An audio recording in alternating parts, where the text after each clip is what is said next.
nagkasya pa sa akin to last month. Oh. Drenyer mo ba ito? Bakit bitin? Bay, talagang sinisi mo pa yung dryer.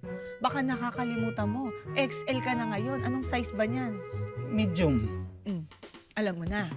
Grabe ka naman sa akin. Busog lang ako. Ay, busog na agad. Hindi pa kumakain. Ay, ito naman. Di bali nang bitin ang polo mo. Basta ang kapugian mo, never mabibitin. Eh, ang sweet talaga ng misis ko. Halika nga rito. Bitin lang ang eyesight ko. Uy! Grabe, kinilig na ako eh. Joke lang. Halika na. Kumain ka na. Pinagluto kita ng paborito mo. Pritong bangus. Wow! Kalahati lang? Ba't kalahati lang to? Bitintuhan. Eh, baka nakakalimutan mo. Naka-4 na bangus ka kahapon. So, isa na lang ang natira. Eh, bakit kalahati lang yan? Ba, syempre kakain din ako, di ba? So, kinain ko yung kalahati. Oh, alam mo na. Kakain na nga lang ko sa office. May pera ka ba dyan? Ah, ito, meron. 50?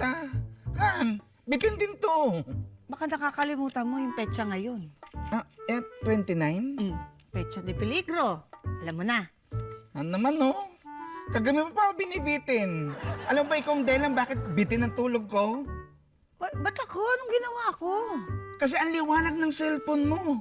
12:00 ng madaling araw, nanonood ka pa rin ng K-drama. Eh, sorry na, Han. Kasi naman, ikaw din ang dahilan kung bakit hindi ako nabibitin sa panonood ko ng K-drama. Ako? Anong kinalaman ko dyan? Kasi, sumakses ka sa Anli dahil dito, ang PLDT Home Fiber Prepaid. Uy, tuwang-tuwa siya dyan. Siyempre, dahil never na akong nabibitin sa internet dahil unlimited na ang prepaid wifi natin for 30 days sa halagang 699 pesos lang. At reloadable yan, ha? Pwede kang mag-load ng 50 pesos for 1 day only. 199 pesos for 7 days only. 379 pesos for 15 days only. Tsaka abot kaya. Kasi 999 pesos lang ang binayad kong one-time fee dyan para magpakabit. At in fairness, Hana, ang bilis. Kahit ilang gadgets natin ang nakakabit, pwede. Ang galing, di ba? Kaya nga sumakses ka talaga nung nag-PLDT Home Fiber Prepaid tayo dito sa bahay.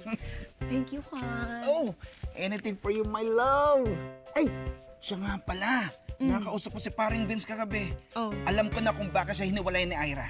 O bakit daw? Teka, mag-alas 8 na pala. O ano? Mamaya ko siya kukwento. Malilate na ako eh. Ha?